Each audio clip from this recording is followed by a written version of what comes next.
Your brakes are an important part of your vehicle, and to make sure they're functioning properly, they should be visually checked once a year or every 25,000 miles. To help you know when your brakes require attention, we've come up with this handy checklist. You hear a grinding noise that goes away when the brakes are released. Your brake pedal is soft, spongy, or low to the floor. Your brake pedal drifts to the floor when you're stopped at a light.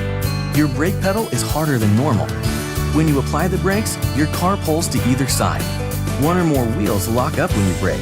Upon braking, your steering wheel shimmies or turns in either direction. Your car vibrates when you hit the brakes. Your emergency brake travels farther than normal. You find wetness on the inside of your tires. Your car is hard to get moving when you release the brakes. The ABS light is on.